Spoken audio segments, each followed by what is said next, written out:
Okay, so in the last video, we have talked about how do you create a table using SQL. We were able to insert data. We were able to fetch the data as well. Of course, we should not be saying select star from aliens. Remember this point. Don't do this in the production environment. We'll understand that why later. Okay, but we were able to do that, all those things, right? But now we have one thing, how do you differentiate between SQL and SQL? Do we have a difference? So here we go, starting with the first difference. Of course, we have so many differences coming up, but then starting with the first difference. What happens when you first of all, how do you update a particular value? So let's say we have a table here and I want to update a value. So let's say I want to change the technology of Kiran from, let's say, Android to iOS. How do you update something? It's very simple, right? You use update query. So we say update, we have to mention the table name, which is aliens, and then we have to set the value. So update table name, which is aliens, and then I have to say set. Now what value I want to set? Okay, so you say update aliens and you say set. So how do you set the value? So you say set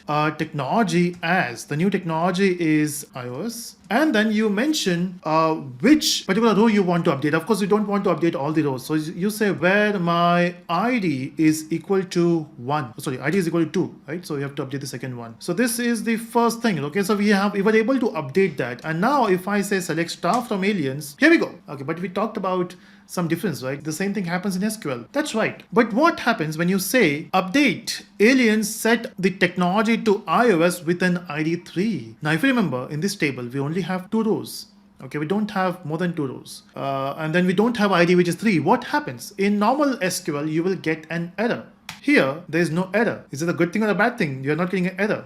Let's see. If I run this select star from aliens, look at the data. You got one more row. That's weird, right? Normally, if you want to create a new row, you use a insert query. Here we got an update query and you got a new row. That's the beauty. Okay, so basically when you try to update a value, if the value is available, if the ID is available, it will simply update the existing row. Or if the ID is not available, it will create a new row. Okay, so this is not exactly update. This is update or insert, right? So in short, it is called upsert. I know that's not absurd, but it's upsert. That means what happens if we try to insert? Let's go back to our insert query. And normally when you say insert, you have to use a new ID, right? Which is 3 in this case. Let's say I will go for 1 and the data which I'm trying to insert is, let's say, Pravin, and the technology is, let's say, Web3 and maybe 4 years. So now you can see I'm saying value 1, Pravin, Web3, 4. So in normal SQL, basically what we're trying to achieve here is we are trying to insert a new row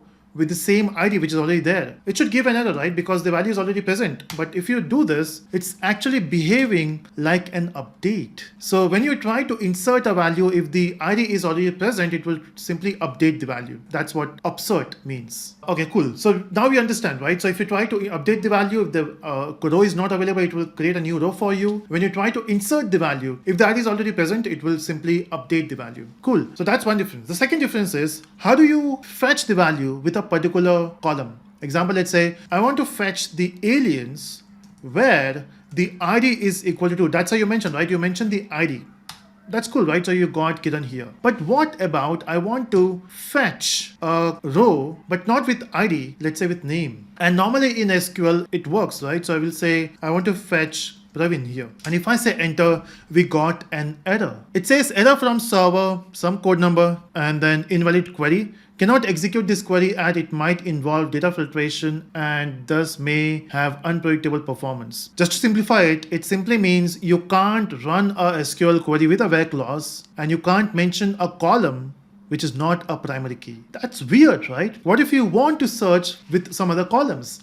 And that's where it is different from the normal RDBMS or normal SQL queries. And why? It has a very good reason for it. And of course, to understand that reason, we have to understand how Cassandra works behind the scene. So when you say you are using a query language, you're using a table structure, and then you say it's a distributed technology or distributed databases, how exactly it works. So we'll see that once we see the behind the scene of Cassandra or how things works behind the scene. So as of now, we have seen some differences. In the upcoming videos, we'll try some more queries and then we'll move towards the behind the scene concepts. So what if you want to fetch data based on the other column. So you have to make that particular column as a primary key, right? That's one way.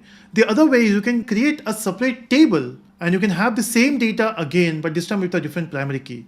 And we do that, okay? So you will say, hey, why you are repeating data? I would say that's fine, right? Because we are living in a world where data storage is very cheap now, and you can have your data in multiple tables, the same data in multiple tables. That's the beauty about this technology. So that's it from this video. I hope you enjoyed it. In the next video, we'll explore some internal part of it or maybe some more queries. Bye-bye.